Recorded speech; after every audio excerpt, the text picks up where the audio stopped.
encore un petit peu de joie parce que la prédication sur l'église de Sardes, vous savez que je continue, je prêche sur, pour le moment c'est moi qui me prends cette tâche-là, de prêcher sur les 7 églises de l'Apocalypse. Dans les 7 églises de l'Apocalypse, on sait que ces lettres sont distribuées comme un chemin postal et il y avait véritablement une route qui faisait le tracé entre les différentes églises.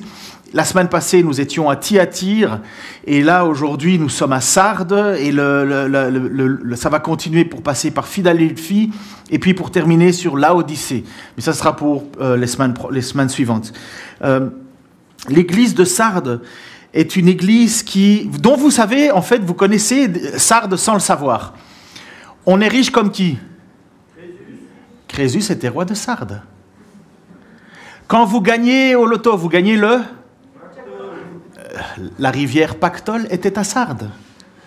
La rivière Pactole, c'était une des rivières où il y avait beaucoup d'or dans la rivière, ce qui a fait sa fortune. Et Crésus, riche comme Crésus, était le roi de la ville de Sardes. Sardes a été une ville qui a été très très importante parce qu'elle était sur un carrefour de 2 routes qui descendaient et qui était au croisement à la jonction des 2 routes. Et vous savez qu'à l'époque, c'était toujours comme ça. Dès qu'il y avait des routes qui passaient, des embranchements, si on pouvait avoir même fleuves et routes et ainsi de suite, ça faisait la richesse de la ville. Et puis, vous avez déjà entendu parler de la sardoine, qui est une pierre précieuse. Dans l'Apocalypse, ils vont en avoir de la sardoine, qui est une pierre. Par contre, cette ville n'était pas connue que pour des choses comme ça, elle était aussi connue pour sa luxure et sa débauche. On pouvait dire vivre à la Sarde. Vivre à la Sarde, c'était vraiment exagéré. Justement, mettre beaucoup d'argent, beaucoup de luxure et ainsi de suite.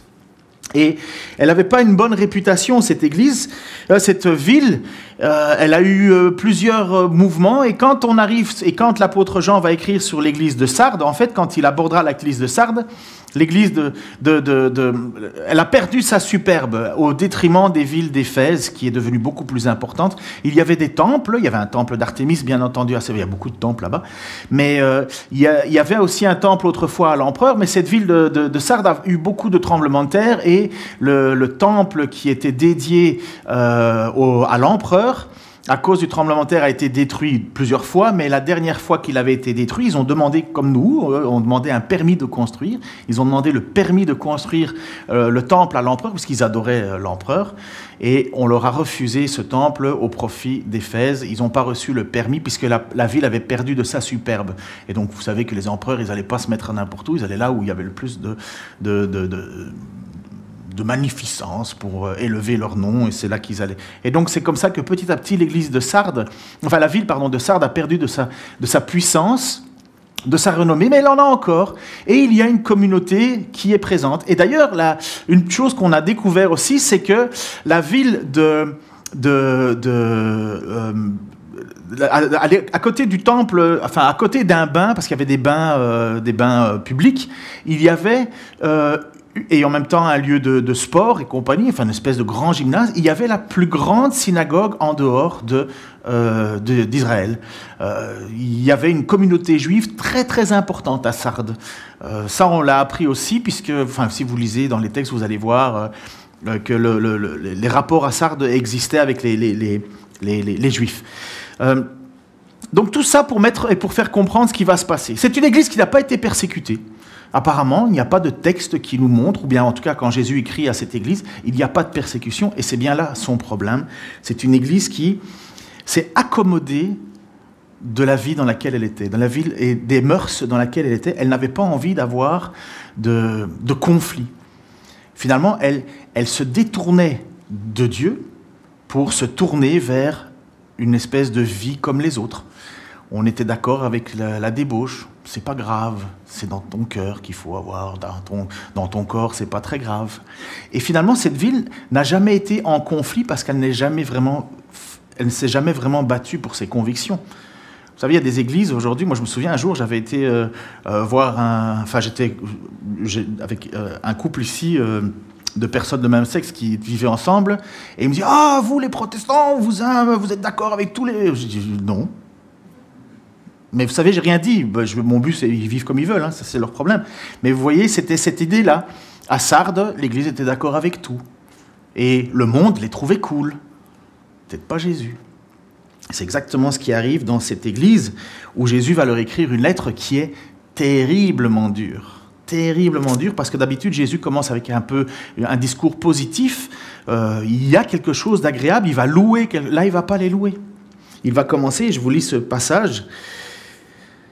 À l'ange de l'église de Sardes, écrit « Voici ce que dit celui qui a les 7 esprits et les 7 étoiles, esprit de Dieu et étoiles.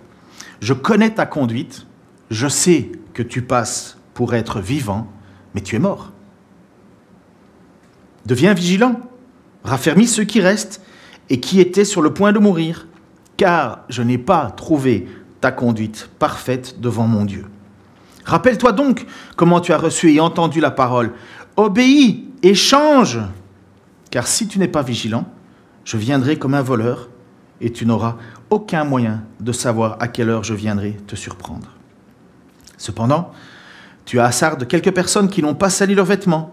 Elles marcheront avec moi en vêtements blancs, car elles en sont dignes. Le vainqueur portera ainsi des vêtements blancs. Je n'effacerai jamais son nom du livre de vie. Je le reconnaîtrai comme mien en présence de mon Père et des anges. Que celui qui a des oreilles écoute ce que l'Esprit dit aux églises. À l'ange de Sardes, écrit, voici celui qui a les 7 esprits de Dieu et les 7 étoiles. Cette manière de se présenter, les 7 esprits de Dieu, bon, on sait qu'il y a un seul esprit, mais en fait, les 7 esprits de Dieu donnent comme l'impression d'une complétude, un ensemble de ce que Dieu peut être. Et celui qui a les 7 esprits, c'est Jésus.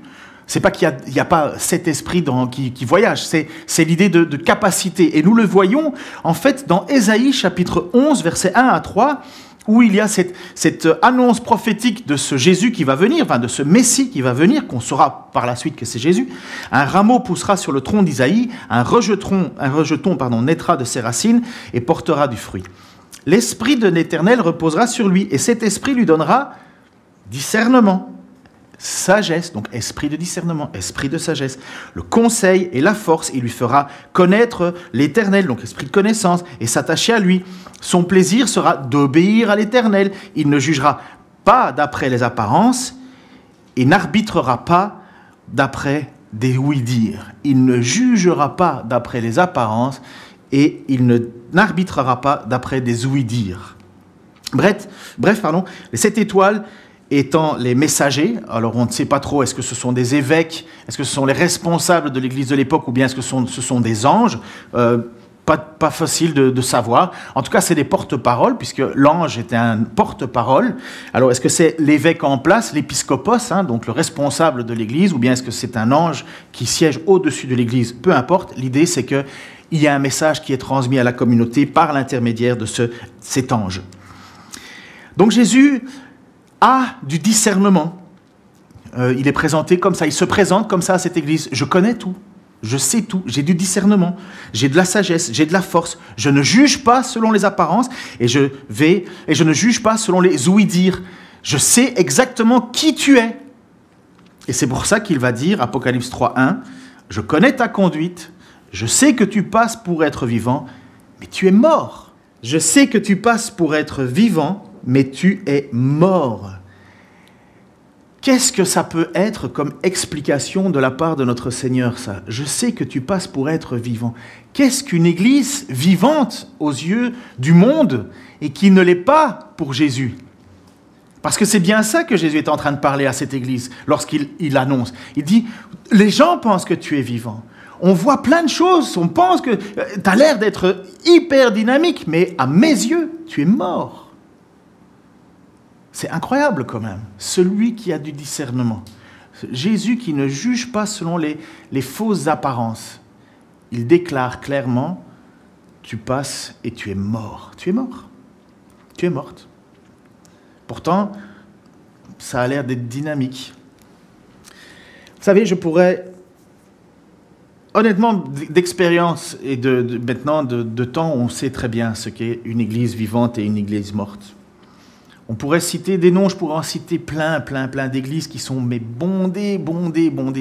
Et quand vous regardez le message qui est prêché, ce n'est pas le message de l'Évangile. C'est le message de la réussite personnelle. C'est le message d'une idole qu'ils appellent éternelle, qui est à leur service. Si tu ne pries, ou les pasteurs vont dire, quand tu prieras, tu auras tout ce que tu veux. Dieu te donnera tout ce que tu veux. Ça paraît bien, ces églises sont remplies, ils font plein d'activités, même des bonnes choses, des activités où ils viennent en aide aux personnes autour de eux et ainsi de suite, mais en réalité, Jésus va les regarder en disant « Tu es mort, et pourtant tu as l'air d'être vivant !» Je ne vais pas aller plus loin parce que je pense que vous savez exactement ce qu'on peut dénoncer. Et surtout, ce qui est important, c'est de retourner cette chose-là vis-à-vis de nous. Parce que Jésus va le dire, comme on l'a bien rappelé, merci pour cette présidence, l'Église, ce n'est pas un bâtiment. L'Église, ce n'est même pas un fonctionnement communautaire. L'Église, c'est un ensemble d'individus qui ont le Saint-Esprit parce qu'ils ont reçu cette grâce et ce cadeau d'appartenir à Jésus-Christ. Et le Saint-Esprit, c'est ce qui nous authentifie. C'est quoi le Saint-Esprit? Ce n'est pas des démonstrations extatiques. Ça peut arriver parfois, mais le véritable Saint-Esprit, c'est les fruits de l'Esprit. Ce sont des gens qui ont renoncé à leur ancienne vie pour vivre une nouvelle vie. Celui qui était colérique ne devient plus, lutte contre cette colère. Celui qui était menteur lutte contre le mensonge. Celui qui était adultère lutte contre ça. Il arrête, il abandonne. La conversion, c'est métanoïa, c'est retournement, changement, 180 degrés. Boum, on change de direction. Et l'ensemble de l'Église, ce sont ces gens-là qui se reconnaissaient comme pécheurs, qui ont confessé leurs péchés, et donc maintenant, ils luttent contre ce péché. Autrefois, ils en faisaient leur fierté, mais là, ils ne le font plus, ils en font leur honte, et ils désirent et ils prient le Seigneur de changer de vie, de changer. La conversion, c'est le renouvellement de l'intelligence. On ne vit plus, comme l'apôtre va dire, je ne vis plus pour moi-même, mais je vis pour Christ. C'est ça la conversion.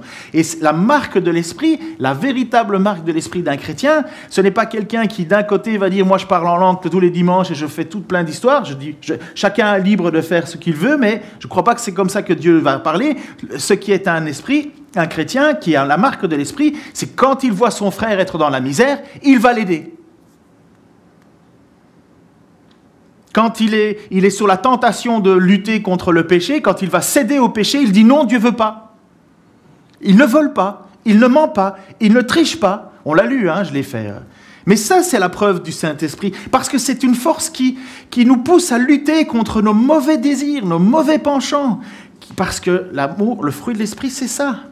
La patience, la bonté. Si tu peux me le retrouver, Franck, le Galates 5, 5,22, tu peux nous les lire à haute voix, s'il te plaît ?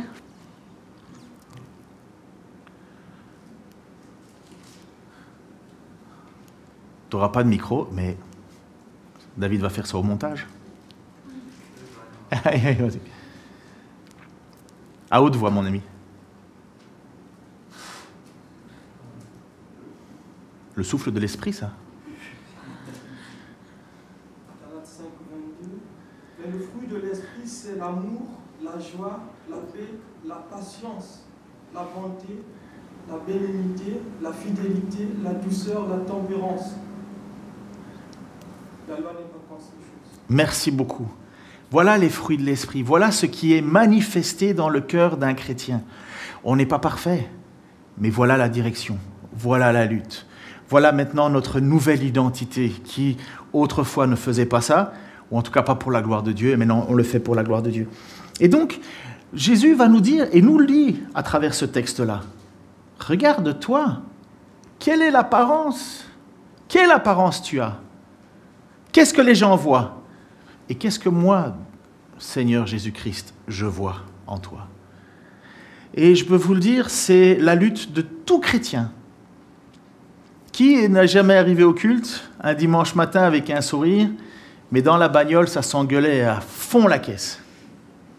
Allez, je ne vous demande pas de lever les bras, mais je pourrais lever mes 4 mains, moi. Bon, si j'ai 4 mains. Mais c'est combien de fois? Et alors, on arrive au culte et, une belle apparence. On essaye. Puis tant mieux, hein, le but, c'est pas de continuer à s'engueuler au milieu de la classe. Le but, c'est de se pardonner. Mais, vous voyez, on est comme ça, on est des monstres d'apparence. On est chacun individuellement, d'une certaine manière, des hypocrites en puissance. Pas toujours de façon négative. Parfois, on n'a pas envie de faire peser sur les autres nos conflits à nous, mais c'est la réalité de nos vies. Mais est-ce que nous vivons notre vie chrétienne et notre foi authentique en apparence? Est-ce que le dimanche, on lève les bras au ciel et toute la semaine, on passe son temps à regarder de la pornographie sur Internet, ou bien en essayant de trafiquer nos comptes et compagnie, ou bien en extorquant, ou en étant méchant, en ne voulant pas pardonner son frère, en disant de la calomnie sur l'un sur l'autre, le lundi matin, le lundi après-midi, les téléphones qui sonnent, t'as entendu? Oh là là, vous vous rendrez compte à Dieu, hein?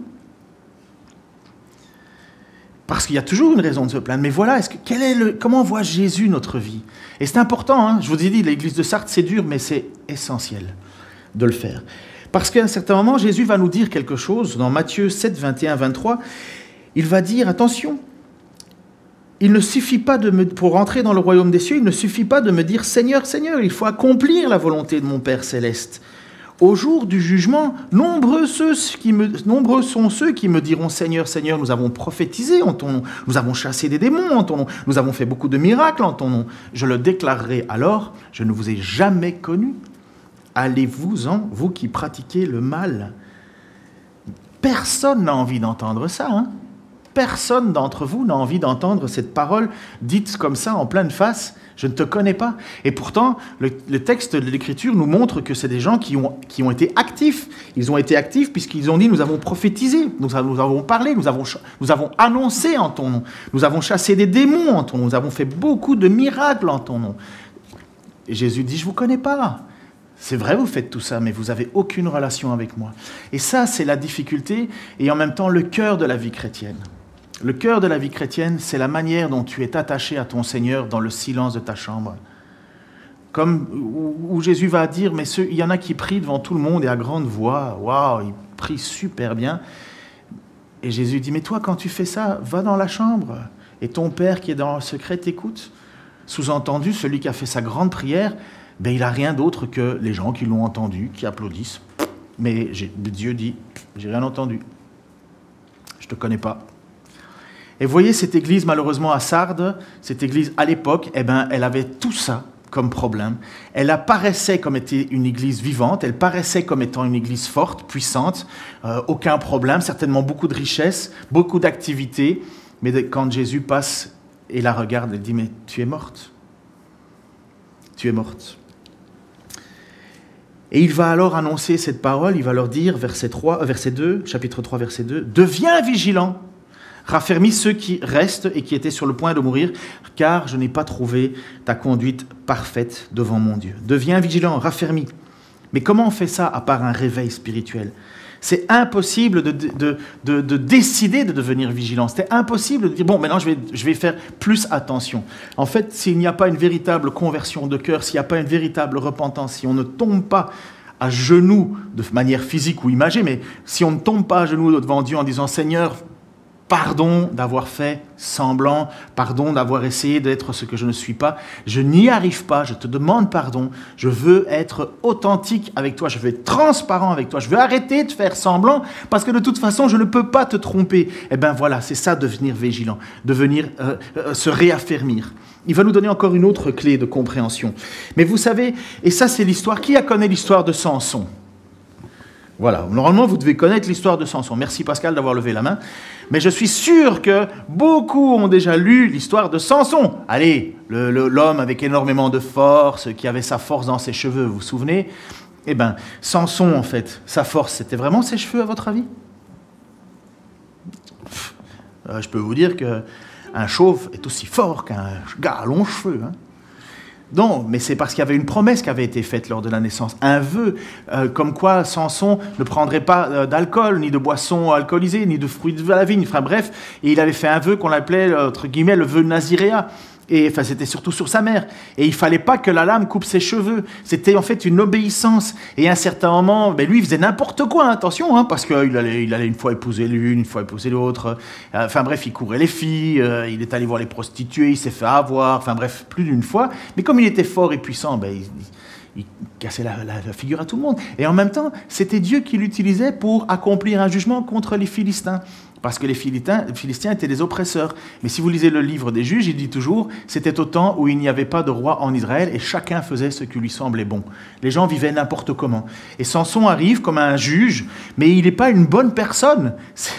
Mais il a reçu ce miracle, ce privilège d'être immensément fort, mais dans le but de mettre des claques aux Philistins. Parce que Dieu voulait en fait diminuer la pression sur son peuple. Parce que même si on est mauvais, Dieu est toujours bon. Et Dieu est présent. Et Dieu préserve. On le verra tout de suite. Et donc Samson avait reçu cette puissance forte, mais il fallait que le rasoir ne passe pas sur ses cheveux. Et à un certain moment, donc, il fait des blagues. Il dit, parce qu'il ne peut pas dévoiler le secret. Et il y a une femme qui s'appelle Delilah qui veut absolument savoir le secret. Elle dit, s'il te plaît, dis-moi pourquoi tu es fort. Parce qu'en fait, elle était payée par les ennemis philistins qui voulaient connaître le secret de sa force pour pouvoir le maîtriser. Et lui, il leur a dit, une fois, il faut faire ça, une fois, il faut faire ça, une fois, il faut faire ça. Et à chaque fois que les Philistins voulaient pour les attraper, bam, il leur mettait une raclée. Donc ça faisait bien rire Samson, sauf que elle a été hyper casse-pied, la madame, et elle a toujours voulu savoir le secret de la force de Samson afin de donner ce secret aux Philistins. Et voilà où nous en sommes. Dalila comprit, parce qu'enfin elle l'avait tellement cassé les pieds, qu'il a révélé son secret en disant « Ma force, elle est dans mes cheveux, il ne faut pas que que je passe le rasoir. » Elle lui avait révélé son secret. Elle fit prévenir les princes des Philistins en leur disant « Venez, car cette fois-ci, il m'a dit son secret. » Ils se rendirent chez elle avec l'argent promis. Elle endormit Samson sur ses genoux, puis appela un homme pour lui couper ses 7 tresses de sa tête. Ainsi, elle commença à le maîtriser, car il perdit ses forces. Puis elle s'écria « Samson, les Philistins, ils t'attaquent !»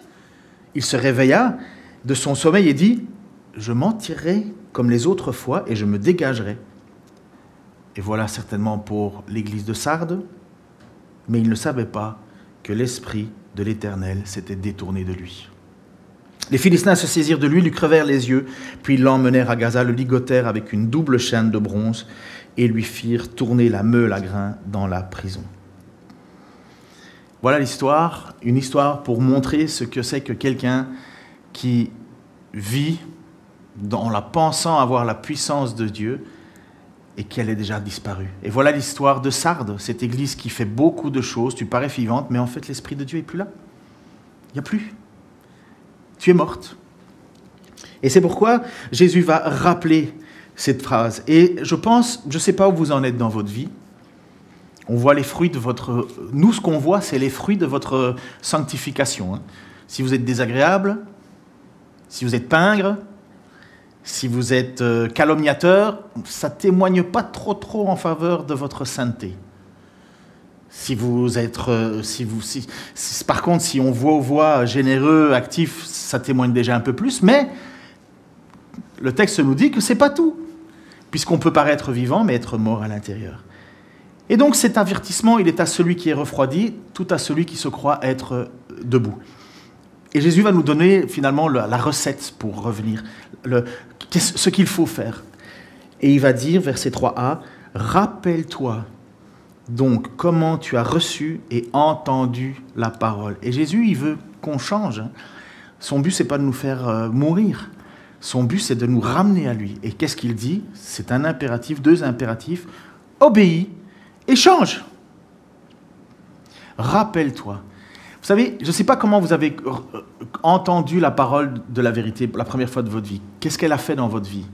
Comment est-ce que votre foi s'est bâtie? Qu'est-ce qui a fait en sorte que vous vous êtes tourné vers le Seigneur et que vous êtes tombé à genoux en disant « Il est le Seigneur, le Dieu 3 fois saint. J'ai besoin de lui. Sans lui, je suis mort. » Si vous basez votre vie uniquement sur des miracles ou des activités ou des choses comme ça, mes amis, ça va vite passer.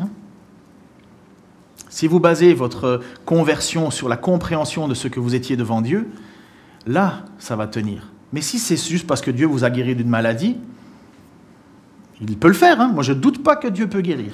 Mais si votre foi elle est basée que là-dessus, c'est une foi de papier. Parce que ça, c'est le signe pour nous montrer que vous pouvez faire confiance à Jésus. Tous les miracles n'ont été faits que dans le but d'affirmer que Jésus est le Seigneur. Ou bien quand les apôtres avaient la possibilité de faire des miracles, comme ils en ont fait beaucoup, le but était de prouver qu'ils avaient la parole de Dieu. Mais le but n'est pas le miracle. Le but, c'est de comprendre ce qui est le message de l'Évangile. Le but, c'est l'idée de dire, écoutez ceux-là, ils ont quelque chose à vous dire. Et alors, des signes apparaissaient pour authentifier la parole. Toujours dans le but d'authentifier la parole, ou en tout cas celui qui va parler. Et c'est pourquoi, justement, on voit dans les Écritures ce que Paul va nous dire, la raison pour laquelle nous avons entendu ce message et nous nous sommes conformés. Nous étions morts, il va dire l'apôtre Paul, Éphésiens chapitre 2, versets 1 et 3. Autrefois, vous étiez morts à cause de vos fautes et de vos péchés. Par ces actes, vous vous conformiez alors votre manière de vivre à celle du monde et vous suiviez le chef des puissances spirituelles mauvaises, cet esprit qui agit maintenant dans les hommes rebelles à Dieu.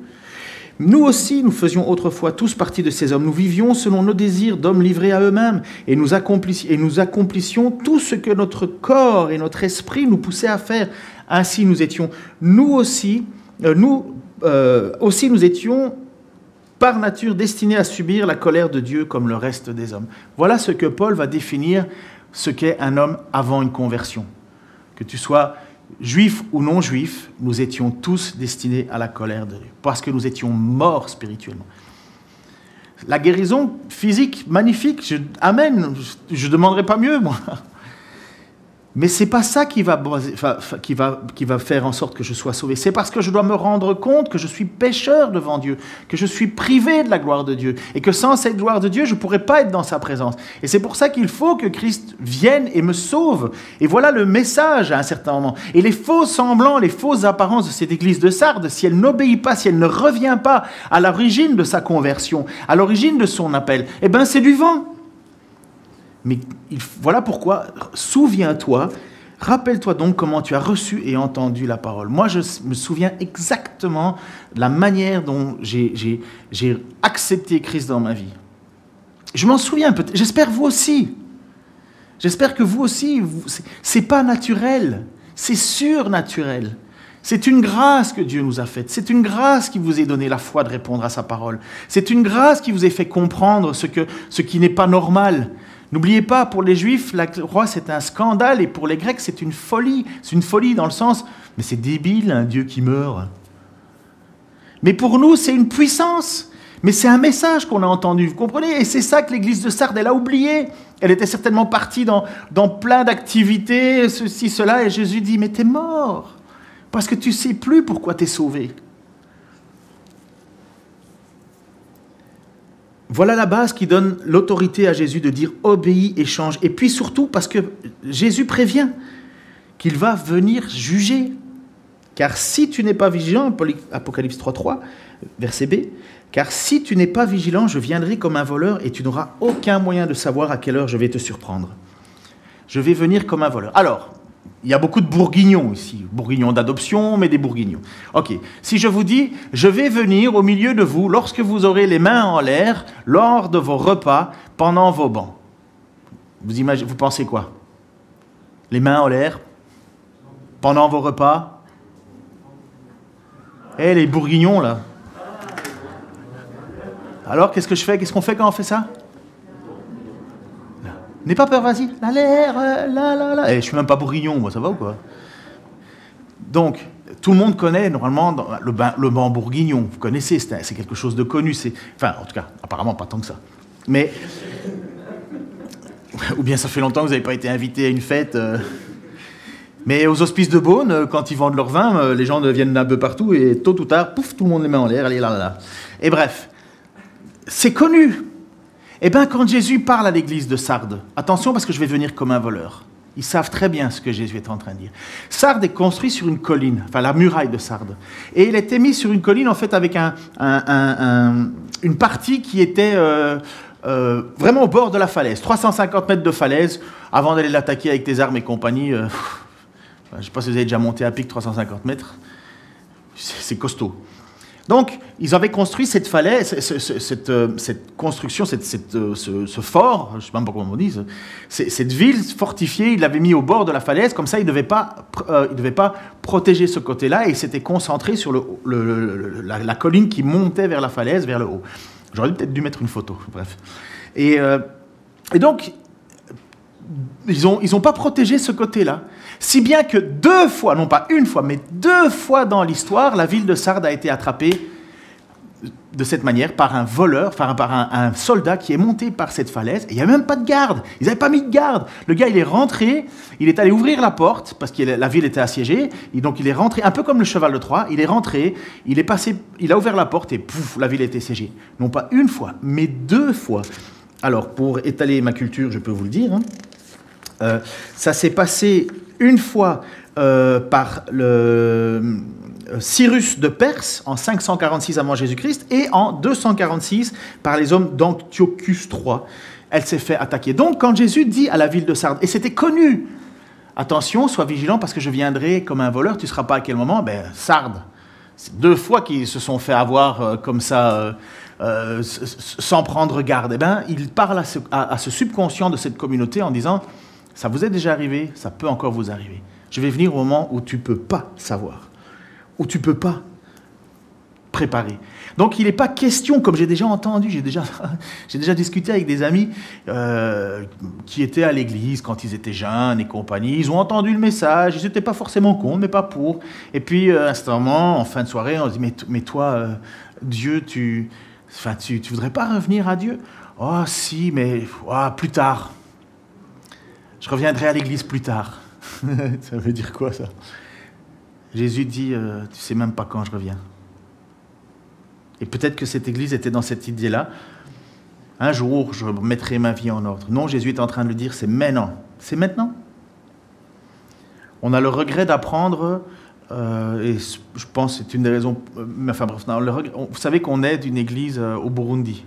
Assez de temps en temps, de façon sporadique, mais on essaie de le faire, mais on aide une église au Burundi, une église en fait qui est l'église que notre frère Geoffrey a quittée pour venir vers la France, et ils ont établi un pasteur là-bas, le pasteur Dieudonné.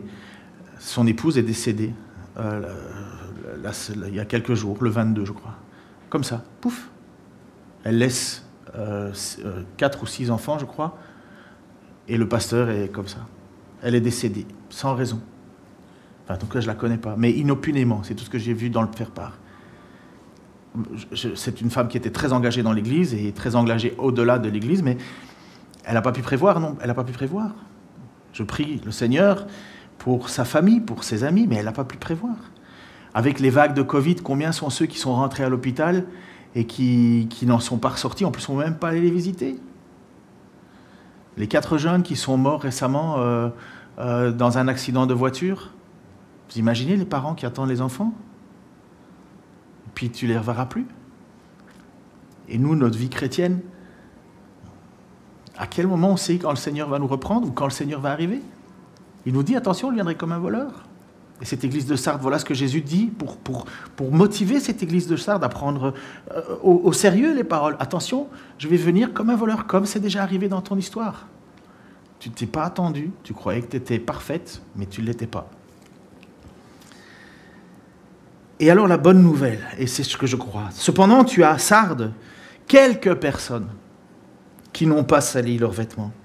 Elles marcheront avec moi avec des vêtements blancs, car elles en sont dignes. Le vainqueur portera ainsi des vêtements blancs. Je n'effacerai jamais son nom du livre de vie. Je le reconnaîtrai comme mien en présence de mon Père et des anges. C'est bien la réalité de toute Église, de tout le peuple de Dieu en général. Il existe un reste.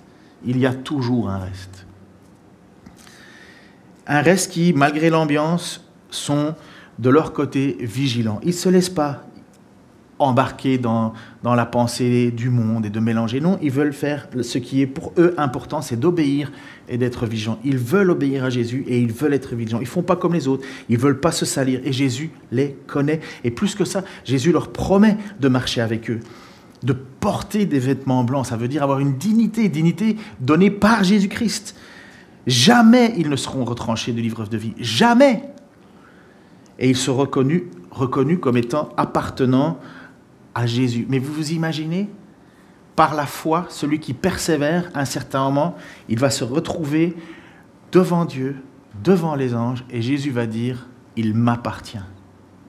Qui a envie de ça? Moi, j'ai envie de ça. J'ai envie qu'à un certain moment, je me retrouve devant Dieu. Oula, il est déjà 11h30. Genre, grâce au gamin qui... Bref, je me dépêche. J'ai envie de ça. J'ai envie de ça. Déjà, peut-être certains d'entre vous, vous auriez aimé être présent lorsque Jésus enseignait de son vivant. Vous auriez aimé être à côté, entendre cet enseignement. Et là, Jésus dit que ça sera au ciel et triomphalement. Voilà l'idée. Beaucoup d'encre coule autour de la question de livre de vie. Qu'est-ce que ça veut dire? Je n'ôterai pas le livre de vie. Ça a commencé avec l'histoire dans l'Ancien Testament avec Moïse, et il y a quelques références dans le livre d'Apocalypse, et on n'en parle que de là. On ne sait pas trop, en fait. Certains utilisent ça pour dire, oui, mais ça veut dire que c'est la perte du salut. Ça veut dire que Dieu peut prendre notre nom et efface le salut. Il faut juste, premièrement, se rendre compte que le texte est positif. Il parle à des chrétiens qui persévèrent. Il dit, jamais je enlèverai votre nom de vie. Je ne l'effacerai pas. Que se passe-t-il pour les autres? Est-ce qu'il y a perte du salut? Est-ce qu'on pourrait perdre son salut en cours de route? Ben non, parce que l'apôtre Paul nous dit que ni la mort, ni la vie, rien ne peut nous séparer de l'amour de Christ manifesté, l'amour de Dieu manifesté en Jésus-Christ. La question, c'est, le livre de vie, nous le voyons dans Apocalypse 13, 8 et puis 17, 8, mais je n'ai pas cité, tous ceux dont le nom n'est pas inscrit depuis l'origine du monde dans le livre de vie de l'agneau égorgé. Est-ce que ce livre de vie, ça fait plus penser, j'ai lu des commentaires bibliques pour vous dire ce que je dis, ce livre de vie fait plutôt penser à ceux qui ont eu naissance, ceux qui ont, comme tout le monde, on est, comme un registre de la ville, comme vous êtes né, ben on vous enregistre à la ville, vous faites partie du livre de vie. Sauf que la vie s'arrête pour certains, mais pour d'autres, on a la vie éternelle. Et il y a cette situation. Après, il y a cette situation de personnes, comme on doit le comprendre, qu'ils ont entendu l'évangile, la parabole du semeur. Ils ont entendu l'évangile, il y a eu des choses qui ont été manifestées, mais ils n'ont pas persévéré, ils n'ont pas porté de fruits. Il y a bien eu quelque chose qui est né, ils ont entendu, mais ça n'a pas été au bout. C'est ce que Franck nous a enseigné avec la parole de l'ivraie du bon grain. Dans la communauté, il y a des gens qui sont là, mais qui à la fin seront retranchés et jetés au feu. Par contre, ceux qui sont destinés à la vie éternelle, qui appartiennent à Jésus, et qu'est-ce que ceux qui appartiennent à Jésus? Ceux qui persévèrent, ceux qui ne se salissent pas, ceux qui veulent obéir, ceux qui considèrent qu'il ne faut pas se laisser envahir par des pensées du monde, et bien ceux-là persévèrent. Je vais prendre juste un texte de Ésaïe 10, 21, je laisserai tomber l'autre pour avancer. C'est ce que Ésaïe va dire à un certain moment. Et c'est Dieu qui parle. Un reste des descendants de Jacob, un reste reviendra vers le Dieu fort. Car même si ton peuple, ô Israël, était aussi nombreux que les grains de sable au bord de la mer, ce n'est qu'un reste qui reviendra. Car Dieu a décidé la destruction de son peuple. Il fera venir la justice comme une inondation. Vous pouvez comprendre comme moi que l'église de Sardes va recevoir une remontrance excessivement importante. Jésus sait très bien qui dans cette église persévère, mais il lance quand même un appel aux autres en disant « Reviens, obéis, souviens-toi, parce que je vais venir, et lorsque je viendrai, ça sera le jugement. » D'autres textes nous mettent en avant qu'il y aura des pleurs et des grincements de dents à la fin des temps. Je suis heureux que la prochaine église, tout va bien. Parce que prêcher un message comme ça, c'est lourd. Mais il y a deux raisons pour lesquelles il faut absolument le faire. Premièrement, parce que moi comme vous, on a besoin d'une piqûre de rappel, nous rappeler l'essentiel de ce que Dieu veut, de ce que Dieu attend, non pas ce que je désire, mais ce que Dieu a décidé. J'ai besoin aussi d'être encouragé que si je persévère, et même si autour de moi personne ne le voit, Dieu le voit. J'ai besoin de me savoir que Dieu voit quand je fais n'importe quoi et que je dois revenir à lui. Parce que l'Écriture va dire que celui qui a des oreilles, je pense qu'on affiche ce texte-là, que celui qui a des oreilles écoute ce que l'Esprit dit aux églises, c'est pour tout. On a besoin d'entendre cela, on a besoin dans notre marche. Et puis, parce qu'il y a une petite phrase que j'ai encore relue ce matin, et j'ai demandé, t'as pu la mettre, ouais, Sam? Parce que voilà le début du livre, Apocalypse chapitre 1, verset 3. Heureux celui qui donne lecture des paroles de cette prophétie et qui les entende, et qui obéissent à ce qui a été écrit dans ce livre, car le temps est proche. Heureux celui qui donne lecture des paroles de cette prophétie et ceux qui les entendent. Parce qu'au final, c'est ça qu'on désire, hein, mes frères et sœurs, être heureux. Heureux d'appartenir à notre Seigneur, heureux d'obéir, heureux de persévérer, heureux de savoir qu'un jour nous serons triomphants, heureux de savoir qu'un jour nous porterons une tunique, nous sommes heureux de savoir qu'un jour Jésus-Christ dira à Dieu et devant les anges, il ou elle m'appartient. Et ça doit être notre plus grand bonheur. Et on a besoin de ces textes-là pour nous rappeler ces choses-là. J'en ai besoin en premier. Seigneur, merci pour ta parole. Si cette parole, Seigneur, a touché, Seigneur, le cœur d'un frère, d'une sœur, ici ou sur Internet, merci. Tu nous as dit, Seigneur, tu ne veux pas perdre aucun de ceux que ton Père t'a donnés. Tu l'as dit pour tes apôtres. Et nous savons que c'est la même chose pour nous. Nous savons, Seigneur, que tu nous aimes trop pour nous laisser faire n'importe quoi. Et tu nous aimes tellement pour nous ramener à toi. Je te prie, Seigneur, que l'on prenne tes paroles au sérieux. Comme cette église de Sardes, Seigneur, que tu as appelée. Merci parce que nous avons lu et nous savons que dans l'histoire, un homme, Méliton de Sardes, était encore présent quelques années plus tard, centaines d'années plus tard. Seigneur, certainement cette église, elle a entendu parler, elle a pris au sérieux ta parole, ce reste fidèle est revenu à toi.